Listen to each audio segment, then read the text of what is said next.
Sampurasun Baraya Priangan kembali dipotret mengurai cerita membingkai asa. Seperti biasa, kali ini saya menghadirkan narasumber yang tentunya akan memberikan inspirasi untuk Baraya Priangan semuanya. Sebelumnya, jangan lupa di-like, komen, dan juga jangan lupa di-share ke rekan-rekan yang lain yang mungkin belum mengikuti priangan.com. Yang belum subscribe, di-subscribe dulu.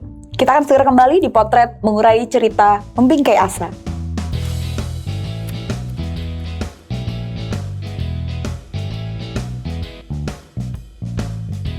Indri Dewiyanti Wibawa adalah seorang notaris bergaya nyentrik yang cukup terkenal di kota Tasik. Selain karena profesinya yang sudah malang melintang menjadi seorang notaris, wanita yang akrab disapa Indri itu juga punya segudang prestasi dalam bidang seni lukis dan tulis-menulis. Lahir di Tasikmalaya pada tanggal 12 Agustus 1978, Indri kecil banyak menghabiskan waktu bersama kakek dan neneknya.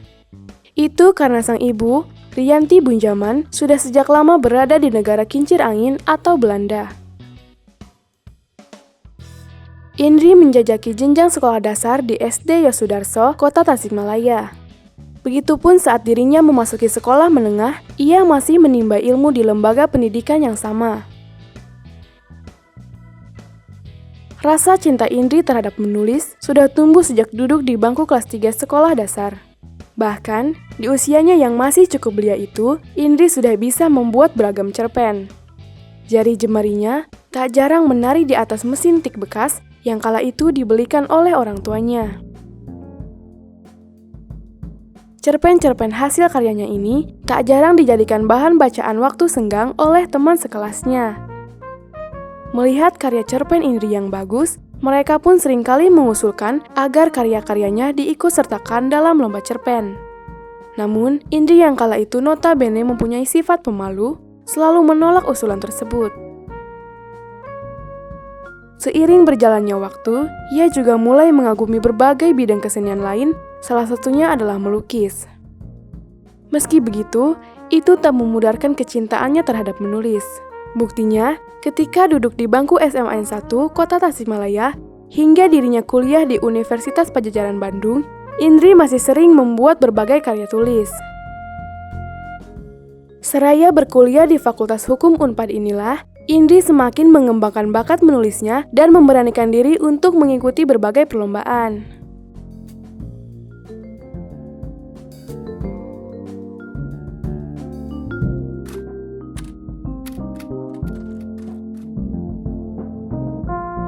Kembali lagi di potret mengurai cerita membingkai asa. Kita akan langsung menyapa narasumber kita. Ini kece banget. Ini pasti seru banget pembicaraan kita sore hari ini. Ada Indri Dewiyanti Wibawa, Sarjana Hukum MKN. Nanti kita tanyain apa tuh Sarjana Hukum MKN. Pasti Baraya Priangan juga banyak yang penasaran. Kita sapa dulu. Hai Mbak Indri. Halo Mbak Irma. Mbak Indri, aku manggilnya Indri atau apa nih? Indri aja. Indri aja ya? Iya. Oke. Indri lahir di Tasikmalaya 12 Agustus 1978 dan sekarang berprofesi sebagai notaris. Iya betul. Oke, kita akan dari awal dulu deh. Sekolah dari kecil di Tasikmalaya, di SD Yosudarso Tasikmalaya. Ya. Tinggal di Tasikmalaya? Ya, saya lahir di Tasikmalaya. SD, SMP, sampai SMA di sini, di Tasikmalaya. Oke. Masa kecilnya? SD Yosudarso Tasikmalaya, masih ingat? Tasik zaman dulu udah beda jauh sama sekarang? Pasti beda banget. Zaman saya masih kecil, Tasik tuh masih sepi. Iya, masih belum sepadat sekarang sih yang pasti ya kan. Juga mungkin toko-toko, bangunan juga masih jadul. Oke. Ya. Tinggal di mana Tasiknya? Waktu kecil saya itu tinggal sama kakek, nenek, mama itu di Jalan Marta Dinata. Dulu itu ada kantor agraria di situ. Nah, rumah kakek itu di seberang kantor agraria. Seberang kantor agraria. Dulu sih kantor agraria ya namanya ya. Dari rumah ke sekolah berjarak berapa? Aduh, saya kurang tahu ya. Tapi waktu TK, waktu SD itu saya ke sekolah mah dianter sama kakek. Terus udah bisa naik angkot sendiri, naik angkot. Oh berarti naik angkot kan? Dari rumah Iya. harus naik angkot? Ya lumayan lah, dari Marta Dinata ke Yosudarso itu kan di Jalan Kebontiwu ya. Lumayan sih kalau untuk ukuran Tasik, agak jauh. Tapi naik angkot 1 kali. 1 kali naik angkot, oke. 05. Semasa SD, seperti apa? Bisa digambarkan, diceritakan? Saya itu anaknya pendiam. Kelihatan ya? Pendiam, kalem banget Oke. gitu. Hampir ya senyap banget lah anaknya. Di sekolah juga nggak terlalu menonjol, maksudnya dalam artian secara akademik juga B aja. Cuma dalam beberapa mata pelajaran aja sih saya mungkin agak yang saya minati itu agak bagus gitu. Kalau yang lain-lain ya B aja lah gitu. Minatnya dari dulu memang hukum gitu? Enggak, waktu SD itu saya sukanya bahasa. Bahasa, oke. Ya, bahasa Sunda, bahasa Indonesia. Pas SMP ada bahasa Inggris ya. Saya senangnya ke bahasa gitu. Oke. Tadi disebutkan tinggalnya sama nenek sama kakek. Ya. Sama mama gitu kan. Ya. Tapi kedua orang tua masih ada? Ada. Masih ada. Mama masih ada sampai di mana sekarang? Mama saya sekarang itu tinggalnya di Belanda. Oh, wow. Dari ini ternyata campuran Belanda, saudara. Enggak juga bukan. Maksudnya mama itu dari tahun sekitar 98 atau 99 ya. Dia itu mulai kerja di Belanda, bolak-balik gitu, terus ngajuin izin tinggal, akhirnya jadi warga negara sana pas tahun 2000. Kalau nggak salah ya, sekitar 2000-an gitu. Jadi warga negara Belanda? Iya. Wow, luar biasa nih. Salah satu warga Indonesia yang kemudian menjadi warga negara Belanda. Tapi masih sering pulang ke Indonesia? Paling ya setahun sekali lah. Berarti sudah ditinggal oleh ibu untuk bekerja itu dari usia berapa tahun? Rasanya pas SD ya. SD masih kadang sama ibu, tinggal sama ibu. Tapi kadang ibu saya harus keluar kota untuk kerja. Jadi sama kakek sama nenek sih di rumah gitu. Ada berapa bersaudara? Adik saya 1, laki-laki. Oke, berarti 2 bersaudara ya. Seperti apa, masih kecil gitu ditinggalin ibu? Mungkin karena masih terlalu kecil. Mungkin karena belum terlalu paham kondisi dan situasi. Jadi saya mungkin menerimanya ya itu sesuatu yang biasa aja mengalir gitu. Oh, mama pergi kerja. Oh, saya harus tinggal dengan kakek sama nenek kayak gitu. Dulu sih di rumah ada paman saya juga, ada om saya juga gitu. Karena kalau dulu kan di rumah itu suka banyak keluarga tinggal ya dalam satu rumah gitu. Sebelum pada akhirnya kemudian yang berkeluarga, yang kemana gitu, kayak gitu-gitu. Ya, jadi kayak menerimanya seperti sesuatu yang mengalir aja gitu. Biasa. Karena berangkat dari belum paham apa-apa kan. Oke. Ya kan. Kemudian SMP-nya masih di sana, di Yosudarso. Di Yosudarso, iya. Kemudian melanjutkan sekolah ke SMA Negeri 1 Tasikmalaya. Pilihan sendiri? SMA Negeri 1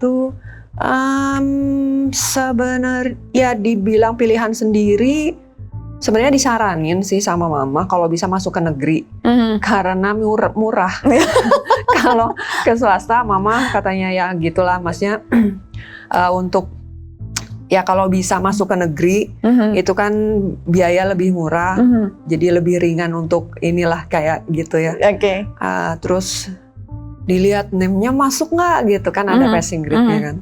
Ya untungnya sih masuk ya. Oke. Jadi ya udah sekolah di negeri aja gitu. Masih mencintai bahasa dengan bahasa Indonesia, bahasa Inggris? Masih. Bahkan waktu di SMA 1 itu juga saya sebenarnya pas pembagian jurusan itu saya pengennya ke kelas bahasa, tapi ternyata tidak diadakan karena peminatnya nggak ada. Sedikit. Cuma saya kayaknya. Oke. Jadi waktu itu akhirnya milih? Akhirnya dulu itu kan kalau waktu zaman saya sekolah itu di SMA itu dibaginya tuh bukan IPA IPS ya, tapi ada A1, A2, A3, A4 itu bahasa. Nah, waktu wali kelas saya menyarankan saya masuk ke A2 itu biologi, saya malah pengen milih ke A4 bahasa. Tapi karena nggak ada, akhirnya saya masuk ke A3 itu sosial. Oke. IPS lah kalau sekarang ya. di situ ada bahasa Jerman. Oke. Jadi ya udah deh, saya masuk A3 aja gitu. Karena emang seneng bahasa gitu tadi. Oke. Tapi kemudian melanjutkan kuliahnya malah ke hukum. Ini apa nih? Senengnya bahasa, kenapa kuliahnya malah ke hukum? Ya, jadi sebenarnya saya itu waktu lulus SMA itu nggak bingung ya sebenarnya. Kuliah itu apa, harus masuk kemana, itu agak blank gitu. Oke. Sebenarnya malah ketika lulus kuliah itu saya pengennya itu masuk ke seni rupa. Pengen masuk ke psikologi. Oke. Jadi apa ya namanya mungkin anak SMA tuh yang kayak masih bingung mau kemana ya, ya saya itu mau arah jadi dan apa tujuan sih? gitu ya. Kayak gitu. Terus ya sempat juga ngedaftar ke apa tuh sekarang STHB apa ya NH ya perhotelan. Iya. Pengen food and beverage juga. Jadi random banget ya pilihannya. Makanya karena mungkin apa ya bingung lah gitu ya. Saya mau kemana? Saya pengen jadi apa gitu. Terus akhirnya ya ikut ujian di NHI terus juga tapi FSRD saya nggak ikut karena saya ikutannya UMPTN. Oke. Ngambil Unpad sama kalau nggak salah UGM waktu itu ya, pilihan saya itu kan ada pilihan 1, pilihan 2, kalau nggak salah UGM. Terus keterima di Unpad hukum. Nah ini juga jurusan fakultas yang saya ambil juga bukan karena memang saya pengen, tapi waktu itu karena bingung saya ngisi formulir. Saya ngelihat ke temen ya, Niron gitu. Temen saya ngisi apa? Oh hukum, tulis. Menentukan pilihan hidup nyontek Mbak. Aduh ya Tuhan. Saya ngeliat hukum, ya udah deh tulis hukum, psikologi, UGM, hukum, Unpad gitu. Dan ya pada akhirnya malah keterima di situ. Di Unpad ini.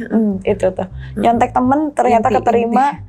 Dan awalnya sih itu. Dan ternyata sekarang bisa luar biasa sukses menjadi notaris Tasikmalaya. Tapi yang luar biasa lagi, ternyata meminati menulis dan melukis. Menulis dan melukis. Dari SMA saya dengar bocoran sudah menjuarai lomba menulis cerpen.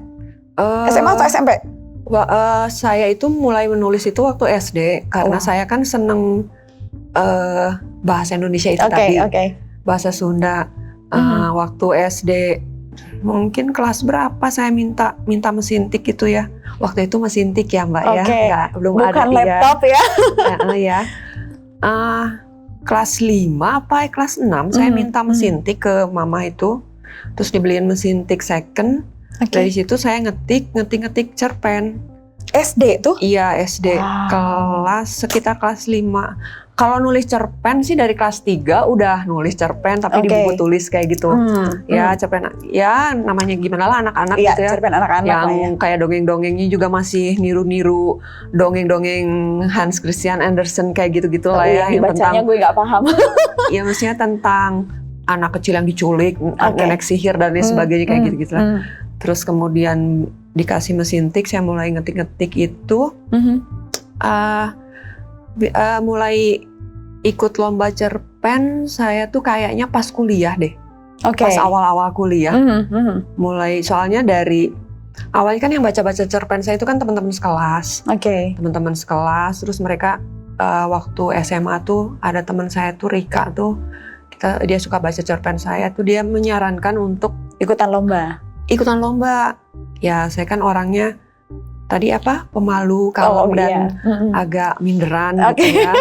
Jadi aduh lomba ntar dulu deh kayak gitu. Nah pas awal-awal kuliah baru saya punya keberanian itu untuk ngirim-ngirim lomba kayak gitu. Tahun berapa ya saya juga udah lupa. Yang pas menang lomba cerpen itu ada sih beberapa tapi ya lokal lah gitu. Lokal itu kan saya kuliah di Bandung ya. Ikutan lomba-lomba yang lokal aja sih gitu. Seorang yang kuliah jurusan hukum tapi malah ikutan lombanya tuh menulis cerpen gitu. Kan lumayan untuk itu buat cari tambahan penghasilan buat uang jajan. Iya. Kan kalau dari kiriman dari orang tua kan cuman buat kuliah. Uang kuliah, uang sekolah. Ya namanya anak muda kan pengen jajan, saya kan pengen beli buku, pengen beli komik atau apa, itu kan cari-cari tambahan. Belinya tuh pengen beli buku, baju juga gitu ya, jajan, makanan. ya harus cari-cari tambahan lah ya kan. Gimana nih caranya? Dulu sih waktu SMP apa ya? Pernah sih saya jual-jualan kartu gitu. Kalau zaman dulu kan kalau ucapan tuh pakai kartu ya. Iya, Kalau betul. sekarang kan kayak kartu lebaran, iya. kartu Natal gitu kan. Iya, kalau sekarang kan copy paste ya di WA. Di-share. Iya, di-share Iya. gitu kan. Kalau dulu masih pakai kartu gitu, saya masih suka bikin kartu lebaran, kartu Natalnya dijual. Bikin? Ya bikin, pakai karton, digambarin. Terus ya kayak gitu-gitu. SMA juga jualan kayak gitu-gitu. Itu berarti minat melukis dan menulisnya memang sudah dari kecil ya, maksudnya dari sejak SMP SMA sudah minatnya sudah ke situ gitu kan. Ya, jadi sih, tidak kayaknya. heran kalau sekarang jadi pelukis dan juga penulis yang sudah sangat luar biasa, buku-bukunya udah terbit banyak banget. Nanti kita akan bahas lebih jauh lagi setelah yang satu ini. Tetap di Potret, mengurai cerita membingkai asa.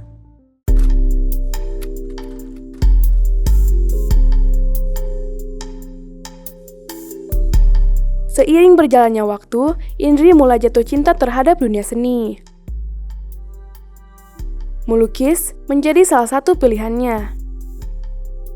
Saat ia mengejar gelar S1 di Unpad, Indri bahkan mengikuti kursus melukis Chinese painting.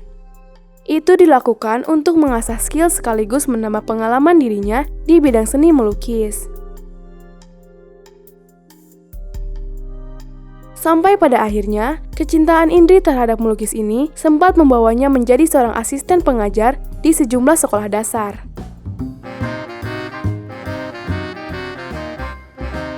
Semula berasal dari hobi, kini beralih menjadi profesi. Indri pun menekuni pekerjaan itu selama beberapa waktu, sebelum akhirnya ia bekerja sebagai seorang notaris sampai saat ini. Indri menceritakan awal mula dirinya mengenal dunia notaris karena sang bibi. Kala itu, Indri pernah ikut bekerja di kantor bibinya yang juga merupakan seorang notaris. Dengan bekal pengalaman selama bekerja itulah, ia mulai membuka kantor sendiri dan menjadi notaris sampai saat ini. Berprofesi sebagai notaris menuntut dirinya untuk terus belajar. Hingga pada satu waktu, Indri memutuskan untuk melanjutkan kuliah ke jenjang S2.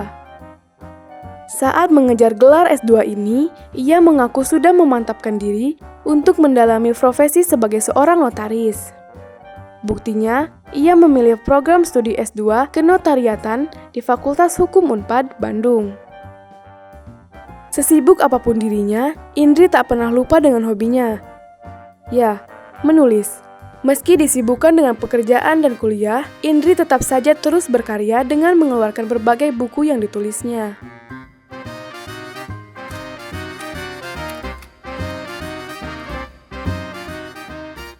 Kembali lagi di Potret, mengurai cerita membingkai asa. Ini masih seru-seruan nih ngobrol sama Mbak Indri. Kita lanjutkan lagi. Kuliah di Fakultas Hukum Universitas Unpad Bandung ya, Universitas Pajajaran Bandung. Oke, tahun 95 sampai 2000, kemudian melanjutkan langsung S2. Enggak langsung, Mbak. Jadi dari lulus S1 itu saya sempat kerja di tante saya. Kebetulan tante saya kan notaris juga di Jakarta. Kerja terus saya pulang ke Bandung juga, saya sempat kerja ngajar gambar di bantuin. Jadi saya tuh waktu kuliah itu kan saya kursus melukis. Selain kuliah saya cari-cari kursus melukis. Kemudian saya kursus di Pasteur, itu ada di Jalan Terusan Sukadamai. Di situ ada kursus melukis Chinese painting. Oke, yang sekarang ditekuni nih Chinese painting nih. Waktu itu saya, ini kayaknya menarik ya, Chinese painting gitu ya. Kayak misalnya kalau cat air atau oil atau ini kan sudah banyak sudah biasa. Ya. Ini kayak saya, ini kok baru tahu nih, baru ngeh. Akhirnya saya kursus di situ. Kemudian sama guru lukis saya diajak jadi asisten dia ngajar di SD Bina Bakti Bandung, sama di SD Aloysius yang Batu Nunggal. Itu ngajar ekstrakurikuler menggambar untuk kelas 1 SD, ya, untuk SD ya. Luar biasa ya. Anak kuliahan sudah bekerja mencari uang tambahan dari situ. Kan buat biaya jajan Hedon itu ya kalau tadi, sekarang. biaya kelakuan kan tadi itu tadi ya. Iya. Kemudian setelah itu balik ke Bandung, Iya. ngajar lukis Iya. lagi. Belum kepikiran tuh untuk S2 atau sudah mulai kepikiran? Sebenarnya saya untuk masuk notariat S2 notariat itu bukan dari inisiatif saya juga, tapi karena ibu saya ya menyarankan untuk saya mengambil S2 notariat gitu. Karena mungkin berangkat dari saya pernah kerja di tante saya yang notabene notaris gitu. di Jakarta. Terus mama bilang kamu mending jadi notaris aja kalau gitu, mau nggak? Sudah ada Kayak basic gitu lah ya. Terus ya dibujuk-bujuk, terus saya kan nggak mau. Awalnya saya udah nyaman di mengajar gambar kan, karena memang saya enjoy lah ya. Passionnya di situ ya. Iya gitu kan. Dibujukin terus sampai akhirnya udah hari terakhir saya daftar tuh kalau nggak salah. Hari terakhir udah sore juga ya, udah hampir tutup lah intinya. Akhirnya saya daftar ke Notariat Unpad. Untuk memenuhi lah istilahnya apa yang ibu saya sarankan gitu ya kan. Terus saya ke Unpad, kampusnya itu di belakang Gedung Sate itu Jalan Cimandiri kalau dulu ya. Kalau sekarang kalau nggak salah namanya jadi Hayamuruk, Jalan Hayamuruk ya. Di belakang Gedung Sate saya ke sana daftar. Sampai di situ bagian tata usahanya juga sampai tanya, ini kamu niat nggak? Neng udah terakhir loh ini udah jam 3 sore katanya setengah jam lagi juga udah mau tutup. Iya Pak, saya bilang ini punten ini gini-gini. Akhirnya saya masukin berkas daftar. Terus ada bimbel ya kan, untuk ada bimbel untuk masuk itu untuk ikut ujian. Tadi itu ada bimbel. Saya tuh sampai ngarep-ngarep mudah-mudahan nggak lulus gitu ya. Iya, saking gak niatnya. Kalau yang lain testing tuh berdoa, bersujud gitu pengen lulus. Kalau ini semoga nggak lulus gitu. Kalau nggak lulus kan istilahnya ada alasan tuh kan makan nggak lulus gitu ya. Tapi sepertinya doa mama yang lebih kuat ya. Ternyata lulus gitu kan. Loh, kok keterima? Ya udah akhirnya saya masuk yang ngejalanin kuliah notariat 2 tahun lebih lah sama ini tesisnya 2 tahun setengah ada. Tapi masih tetap berkecimpung di dunia gambar dan menulis? Masih. Jadi saya selama kuliah notariat itu juga saya ngajar. Itu bantuin guru lukis saya ngajar di Bina Bakti itu masih. Jadi kadang pulang ngajar, saya tuh lari naik angkot kan. 2 kali ke Unpad itu dari daerah Pajajaran. Sapung angkot 2 kali, turun di Gedung Sate, lari nerobos masuk, ngejar kuliah. Gitu. Kadang di kelas juga malah tidur saya tuh sebenarnya. Gitu. Jadi memang excitednya tuh justru di luar kampus ya. Di dunia seni. Iya, seni menulis. Ya saya juga mulai sering ikut-ikut lomba juga pas saat itu. Untuk menulis cerpen itu saat itu sudah diterbitkan atau hanya ikutan lomba aja? Cerpen-cerpen saya ya selain ikut lomba cuma ada di file komputer sih. Dan jadi, baru mulai terbitnya itu malah di tahun 2011 buku pertamanya itu kumpulan cerpen Kucing Hitam. Kemudian 2015 itu ada kumpulan cerpen juga sama Warung Gemerlap. Kemudian 2019 novel Supata Sangkuriang. Kemudian 2020 itu ada antologi fiksi mini Sebotol Kecil Racun, antologi puisi Aku Terlipat Dalam Buku. Dan juga mengikuti beberapa pameran. Wow, ini pamerannya nih, pameran lukisan Menerawang Parahyangan tahun 2009. Galeri Seni Barli ya. Kemudian 2013 ada From Scratch to Sketch, Gedung Indonesia Menggugat.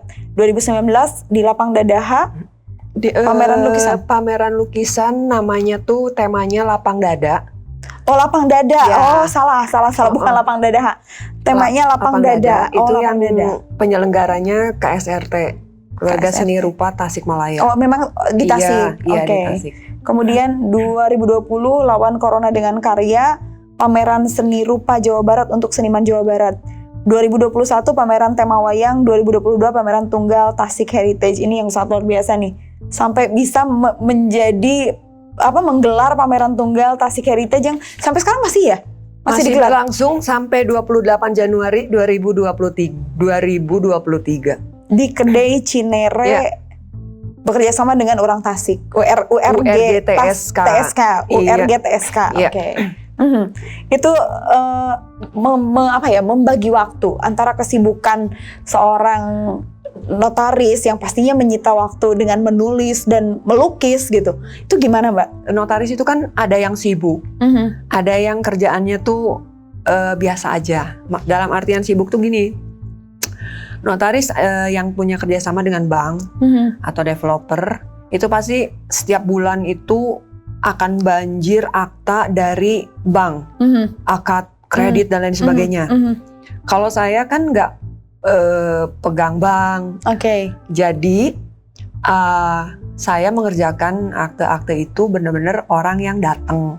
By order. Iya. Ada klien datang Iya, baru sibuk betul, ngerjain gitu. Betul. Jadi ada orang datang, Bu saya mau jual beli, oke. Bu saya mau bikin PT, CV kayak gitu.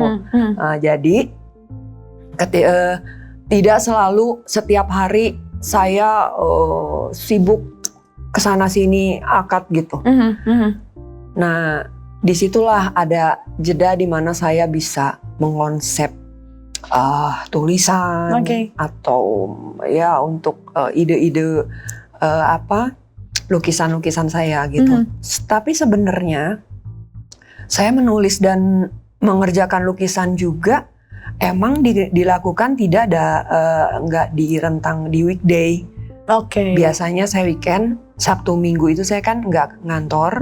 Nah di weekend inilah saya mengerjakan lukisan dan menulis gitu. Karena kalau weekday itu saya banyak distraksi kalau mau ngerjain lukisan atau menulis. Karena kalau melukis katanya nih, kalau menulis itu harus butuh fokus yang ini ya, yang cukup menyita pikiran kan gitu. Melukis iya, melukis iya.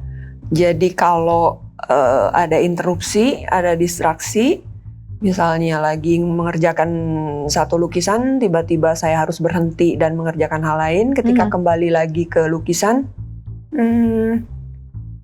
udah beda tangan gitu istilahnya. Feel-nya udah beda, beda tangan. Moodnya gitu. udah beda ya. Belum lagi moodnya juga udah beda lagi gitu. Ya, ini mungkin banyak yang penasaran, notaris dan PPAT. Ada yang bertanya, mungkin pasti Baraya Priyangan masih sangat bingung, sama atau tidak sebenarnya? PPAT sama notaris itu pekerjaan yang berbeda. Karena berada di bawah instansi juga yang berbeda. Kalau notaris itu saya dilantik oleh Kementerian Hukum dan HAM. Kalau PPAT sama Badan Pertanahan Nasional. Ya, jadi itu adalah dua pekerjaan yang berbeda, dua profesi yang berbeda. Dua profesi yang berbeda.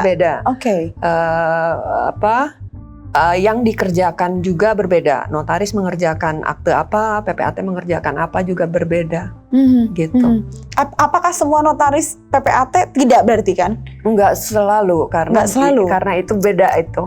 Kalau Mbak Indri ini notaris sekaligus PPAT berarti kan? Karena di sini dicatat nih sebagai Sekretaris 2 Ikatan PPAT Kota Tasikmalaya dan juga Bendahara 1 Ikatan PPAT Kota Tasikmalaya. Dan satu lagi Ketua Bidang Pengabdian Kemasyarakatan Ikatan Notaris Indonesia Kota Tasikmalaya. Berarti ada di dua organisasi dan Mbak memang bekerja di situ gitu kan. Kemudian Koordinator Bidang Olahraga dan Kesenian Ikatan Notaris Indonesia Kota Tasikmalaya. Selain itu pengalaman kerjanya luar biasa, karyawan kantor notaris, yaitu yang pertama Yani Indrawati Wibawa SH di Jakarta. Yang tante saya itu.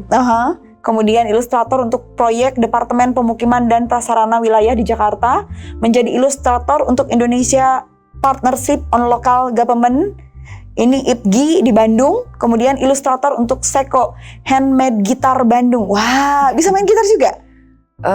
Sedikit, tapi ya itu kan ilustrator, bukan main gitar. Maksudnya kan kerja di pabrik gitar, seenggaknya megang lah gitu. Itu sebenarnya saya kerja jadi ilustrator itu bukan kerja tetap, tapi freelance, jadi proyek gitu. Jadi mereka punya proyek apa, mau mengkampanyekan sesuatu, mereka cari ilustrator untuk membuat gambar. Jadi ketika proyeknya udah selesai, ya udah gambar saya, ya udah gitu, gambar saya diambil oleh mereka gitu. Untuk produk gitar? Untuk kampanye mereka, kayak yang IPGI itu kan waktu itu tentang sampah kalau nggak salah kampanyenya. Jadi mereka kasih naskah, saya bikin gambar tentang pengolahan sampahnya itu. Gitu. Ya, jadi bukan kerja tetap. Oke. Kemudian asisten pengajar ekstrakurikuler tadi sudah disebutkan di di SD Bina Bakti Bandung, mengajar gambar di Sanggar Terusan Sukadamai Bandung, dan 2008 sampai dengan sekarang menjadi notaris Kota Tasikmalaya, 2011 sampai dengan sekarang PPAT Kota Tasikmalaya. Berarti setelah sekolah notaris itu mengambil juga sekolah PPAT gitu? Kalau PPAT waktu zaman saya itu kayak tinggal kita ikut ujian gitu. Oh, oke. Kayak mau ujian SIM gitu, dapat SIM gitu. Oh, gitu. Jadi kita ikut ujian. Waktu itu saya ujiannya ke Yogyakarta untuk ujian PPAT gitu. Oke. Sebenarnya pekerjaan notaris PPAT itu sesuatu yang menggiurkan kah atau enggak? Menggiurkan tergantung orang memandangnya ya.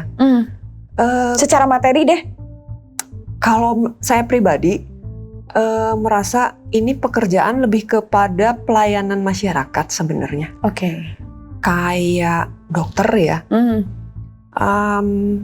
Jadi ya kalau saya sih pribadi mengedepankan saya harus menyelesaikan pekerjaan ini untuk membantu klien saya supaya dia punya apa gitu. Misalnya dia mau jual beli tanah.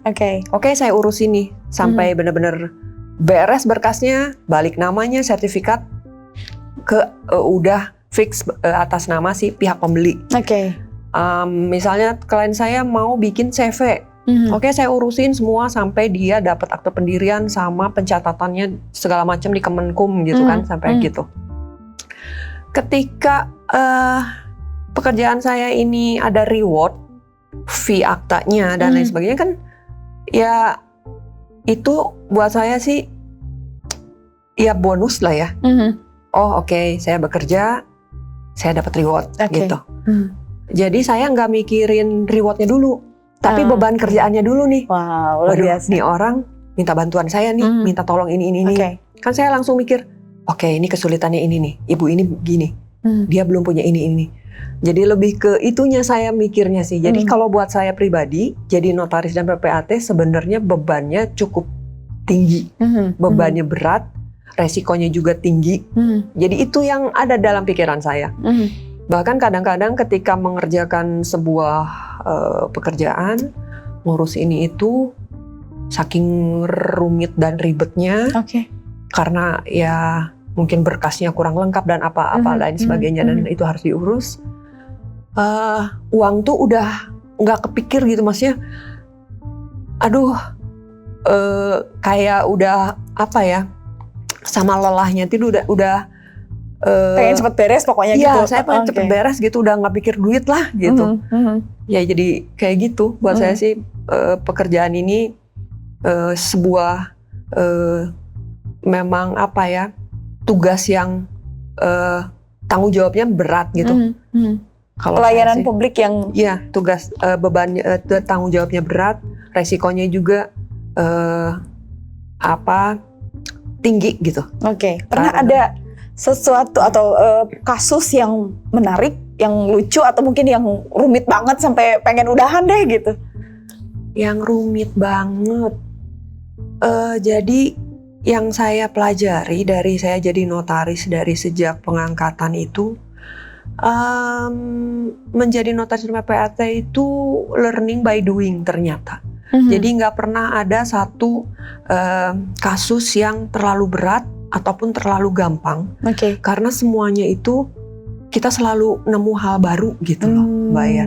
Selalu nemu hal yang baru. Jadi kayaknya sih saya rasa mungkin sampai saya pensiun pun, kalau nggak akan saya bisa berkata bahwa oh saya sudah mahir masalah ini, saya ini gampang buat saya, ini saya udah mahir, kayaknya enggak gitu.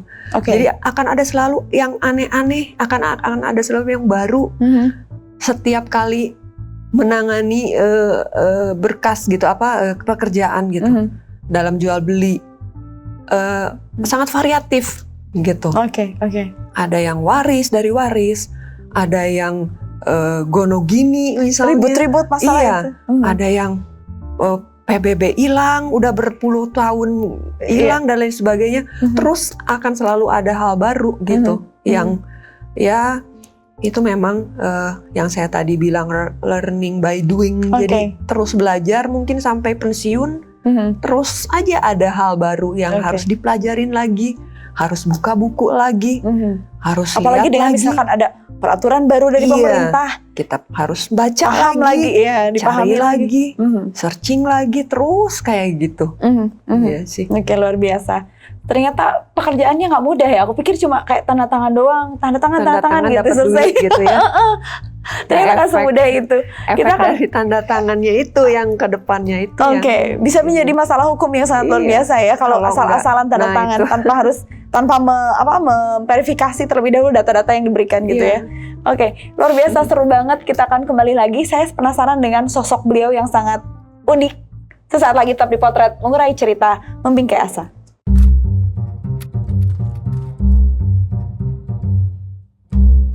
Kini, wanita yang telah menginjak usia 45 tahun itu kian dikenal banyak pihak. Selain karena profesinya sebagai seorang notaris, Indri juga dikenal sebagai salah seorang seniman di kota Tasik. Gayanya yang khas, yakni berambut gimbal dan mempunyai sejumlah tato di tubuhnya, membuat sosoknya semakin mudah diingat. Tak hanya melalui fisik, ingatan terhadap sosoknya kian melekat lewat karya-karyanya. Buktinya, setiap buku yang ia tulis kerap meninggalkan banyak kesan di antara para pembaca. Begitupun dengan karya lukisan yang ia buat, tak sedikit mata yang tertarik untuk melihat dan mengaguminya.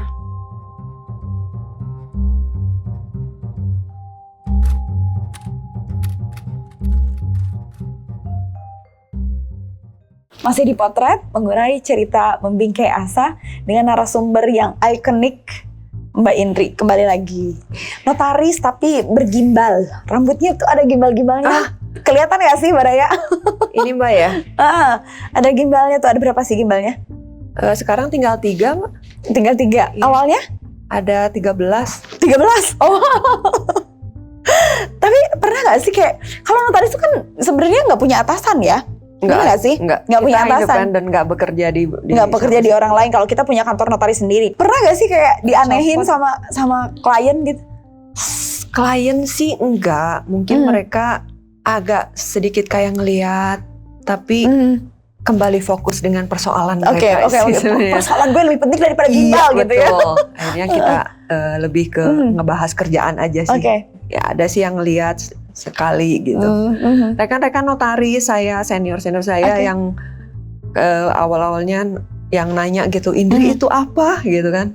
Boleh megang nggak katanya? Malah jadi bahan pegang gitu. Iya. Ini teh apa gitu kan? Kamu ini keramas gimana gitu kayak gitu. Tapi memang susah buat keramas. Keramas biasa aja keramas. Keramas biasa aja. Kayak pertama digimbal tuh kapan? 2012 kalau nggak salah ya. 2012. Ya, itu idenya tuh bisa digimbal tuh apa sih? Ide nggak ada ide juga sih, meskipun saya memang suka musik reggae, tapi bukan dari situ juga idenya sih. Bukan dari situ juga. Random lagi nih. Iya, karena musik reggae kan saya ngedengerin udah dari kapan ya, waktu awal-awal kuliah juga udah seneng musik reggae. Karena lingkungan saya sama pertemanan saya waktu kuliah itu sama anak-anak band dari UPI gitu kan. Mereka kadang suka ada. Tapi bukan dari situ juga, cuman waktu itu saya ngerasa saya waktu itu lihat-lihat kayak di googling gitu ya.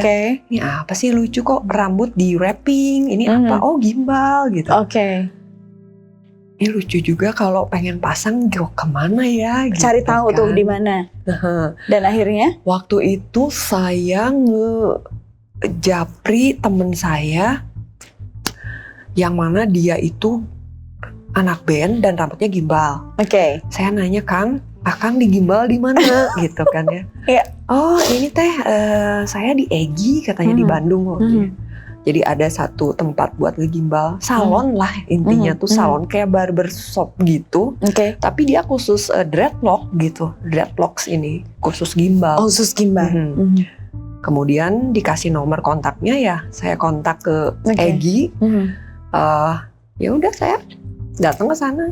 Gimbal sampai sekarang. Udah berapa kali ganti copot? Yang copot ada waktu itu beberapa kali copot dipasang lagi.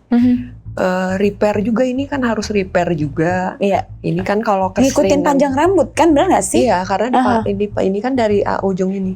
Iya. Karena saya sering keramas, maksudnya keramas dalam artian secara orang normal lah keramas ya, seminggu 2 kali, seminggu 3 kali gitu kan. Jadi si gimbal ini ya banyak yang lepas-lepas, banyak yang pada keluar. Sebenarnya kalau orang gimbal tuh sebenarnya jangan keramas sih, lebih bagus. Oh, seriusan? Kan nggak mungkin ya. Tetap aja keramas sih sesuai jadwal lah gitu kan. Ya kayak gitu. Jadi ada di repair juga. Tapi ini menjadi ikonik ya, menjadi ciri khas gitu. Kalau ada wanita tinggi putih dengan rambut gimbal, Indri ini. Dan satu lagi, kalau Baraya Priangan perhatikan, ada tulisan di tangannya tuh. Ada tulisan, itu tuh apa sih? Lunturan dari lagi nulis gini luntur gitu apa gimana? Stempel ya? Enggak, ini tato ini. Tato. Jadi ini teman saya yang bikin. Ini hand poke. Jadi tatonya itu pakai 1 jarum manual.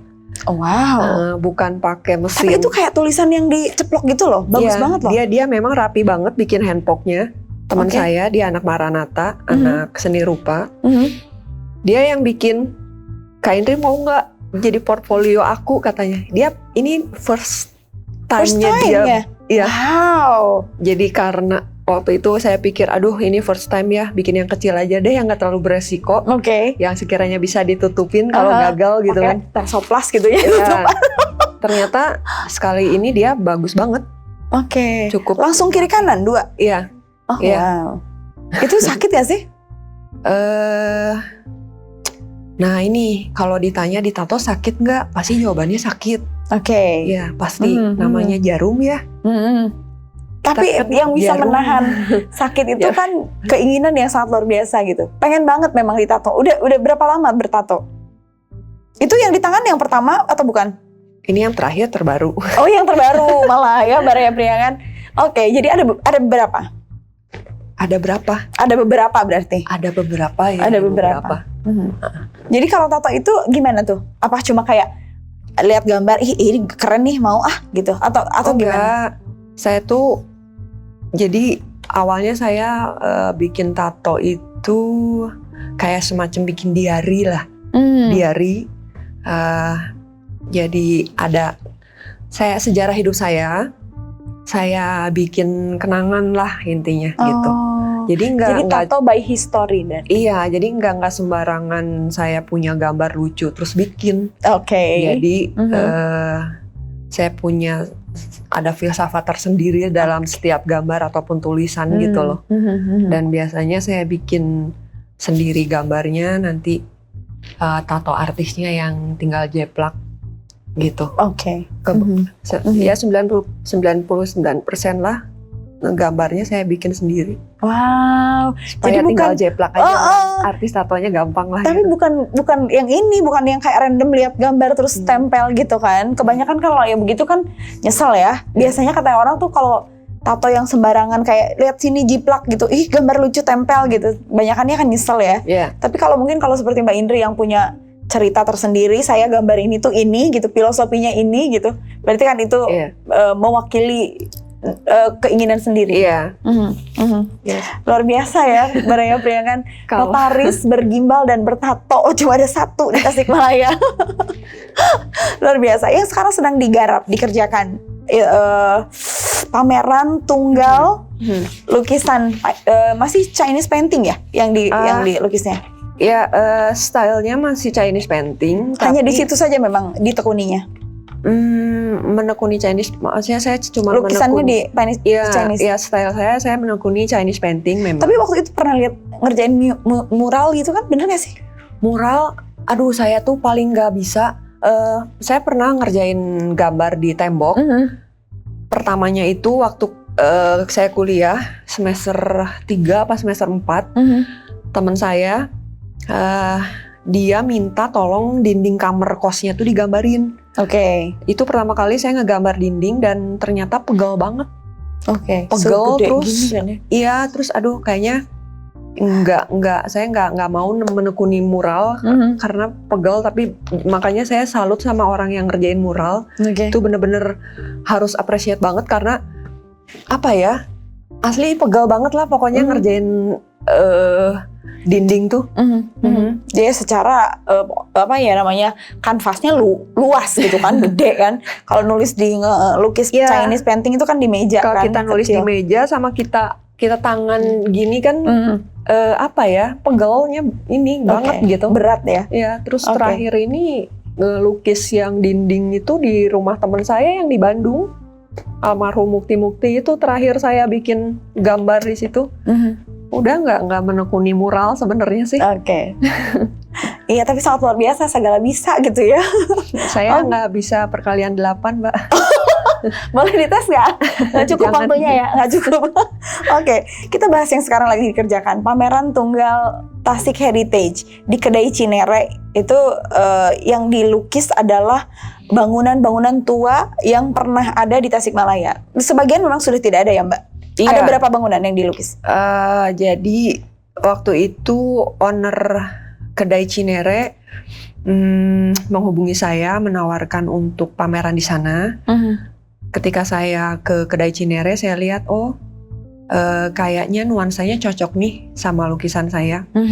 Di awalnya juga memang ownernya melihat saya beberapa gambar saya yang saya posting di medsos saya itu bangunan Tasik Heritage. Ya, jadi di rentang tahun 2022 itu saya menggambar beberapa bangunan Tasik Heritage. Ada 17 lukisan yang sekarang dipamerkan. Ini pameran tunggal saya yang pertama. Yang sebelum-sebelumnya pameran yang tadi disebutkan itu pameran bersama ya. Iya, dengan artis rekan-rekan yang lukis lainnya. Iya. Kemudian ya 17 bangunan ini yang dipajang, ada beberapa yang memang bangunannya udah nggak ada, udah beralih fungsi, entah udah jadi bangunan lain atau bahkan ya udah nggak ada aja gitu. Sudah dirobohkan. Iya. Ada juga yang masih ada sampai sekarang. Di situ salah satunya saya menggambar bangunan Tugu Koperasi masih ada, penginapan Sunda masih ada, stasiun masih asik ada. Ya, aku pernah datang soalnya pernah lihat stasiun. Yang udah nggak ada tuh kayak bioskop lah udah nggak ada sekarang. Kan adanya hotel. XX1 kan, bioskop itu kan. Ya maksudnya bioskop itu ya ada yang udah menjadi hotel lah. Iya benar kan, bangunannya sudah hilang dan sudah beralih. Bangunan baru gitu. Iya, gitu. Itu maksudnya bangunan yang sudah tidak ada. Mbak, itu gambarannya dari mana? Saya cari sumbernya di foto-foto lama. Beberapa ada teman saya kolektor foto yang ngasih lihat fotonya. Beberapa saya searching juga di internet. Susah juga sih memang carinya sih. Jadi kadang kan kalau misalnya bangunannya masih ada, misalnya penginapan Sunda ya. Saya ke sana, saya motret dari depan, dari berbagai sisi bisa dipotret ya kalau bangunannya masih ada itu kan. Terus saya bawa pulang fotonya, saya lihat, baru saya lukis maunya gimana nih gitu. Dari berbagai sudut kan ada tuh. Belakangnya gini, pinggirnya gini. Berarti saya harus ngegambarnya begini. Gitu. Bayangannya tuh utuh lah ya, ada depan, belakang, atas, bawah gitu bisa kelihatan. Betul. Kalau lupa tinggal datang lagi, tinggal lihat lagi. Nah kalau di gambar-gambar yang adanya di internet itu kan biasanya selain dari sisi yang sama juga saya juga udah mulai lupa ini bagian sampingnya kayak apa ya dulu ya tempat ini gitu. Itu sih kesulitannya kalau bangunannya udah nggak ada tuh itu. Jadi saya cuman berdasarkan dari foto yang memotret, menangkap gambar dari sisi satu aja gitu. Misalnya dari samping kiri atau dari depan, cuman bisa biasanya itu aja. dari depan aja gitu kan kalau foto-foto di. Kadang-kadang kalau saya pengen ngegambarin bagian sisinya, apa ya dulu tuh lupa, apa pohon atau apa gitu kan harus ini juga gitu. Agak 17 lukisan. Ada 17. 17 itu dijual nggak? Dijual. Jadi saya sama penyelenggara itu udah membahas tentang tentang penjualan ini. Terus dari pihak penyelenggara bilang nggak usah bagi share sama dengan mereka, tapi sebagian hasil penjualannya kita sumbangin aja ke Cianjur. korban gempa. Iya, karena apa ya, ngelihat, biasa. saya sih ngelihat kerusakan yang sebegitu parah, kayaknya pemulihannya juga pasti nggak akan dalam sebulan 2 Iya. bulan ini sih kayaknya Nggak sih bisa ya. instan lah ya. Nggak bisa, kayaknya masih memerlukan Bantuan. banyak pemulihan juga Iya. untuk berbagai hal sih di sana ya kelihatannya. Iya. Jadi akhirnya sepakat seperti itu. Oke, sebagian kita sisihkan aja untuk kita sumbangkan ke sana. Ya udah, deal gitu. Sampai Jadi, saat ini dijual. udah berapa bangunan lukisan yang sudah terjual? Saya seingat saya ada 9 apa 10 gitu Berarti ya. masih ada ya yang belum terjual? Masih Baraya ada. Priangan mungkin yang berminat untuk membeli lukisan Chinese paintingnya, yang penasaran bisa dilihat di Instagramnya. Ada Instagramnya tuh @kuya_ijo. Nah ini nih aneh nih. Nama samaran. Nama samaran. Oh, nama artis. Ya, Nama samaran. artisnya Kuya_ijo. Iya. Kenapa harus Kuya? Simple aja sih, saya suka kura-kura dan suka warna hijau itu. Oh aja gitu, sih. oke. Kuya_ijo, oke. Baraya Priangan yang penasaran Chinese painting tuh kayak gimana, bisa langsung ke Instagramnya. Yang belum terjual berarti masih sekitar 10 apa 9 nih, saya kurang tahu. yang sudah terjual 10 atau 9 Iya, lukisan. iya. Harganya, rate-nya barangkali ada yang penasaran? Kisah, karena itu kan saya bikinnya 2 ukuran. Oke. Jadi ada 2 harga di angka 1 juta dan 1,5 juta. Yang paling mahal? Iya, itu 1,5 juta. 1,5 juta, oke. Yang dilelang itu? Katanya ada lukisan termahal yang mau dilelang gitu. Ya, jadi itu idenya dari salah satu teman saya. Dia punya ide gimana kalau mau bikin viral something nih tentang Oke. lukisan, kita pasang aja tuh bandrolnya 1.025.000.000 katanya gitu. Ya kayak nggak tahu, kayaknya dipasang nggak tuh sama itu pihak Penyelenggara. kedainya. Iya. Oke, ada ide mau jual lukisan 1.025.000.000 katanya. Supaya apa? Supaya viral, supaya orang penasaran. Teknik marketing luar biasa. Sebenarnya masih banyak yang mau kita bincangkan, tapi sepertinya kita terbatas oleh waktu. Mudah-mudahan kita bisa bertemu lagi, Mbak Indri. Kita Iya, bisa Mbak. berbincang lagi, membagi inspirasi lagi untuk Baraya Priangan semuanya. Sebelum saya tutup, silakan memberikan closing statement untuk Baraya Priangan semuanya, untuk generasi muda, generasi milenial, generasi apa sih namanya yang tok gitu teh? Generasi lato-lato, silakan. Aduh, apa ya? Sebenarnya saya sih nggak mau memberikan kayak semacam sesuatu yang terkesan menggurui gitu ya.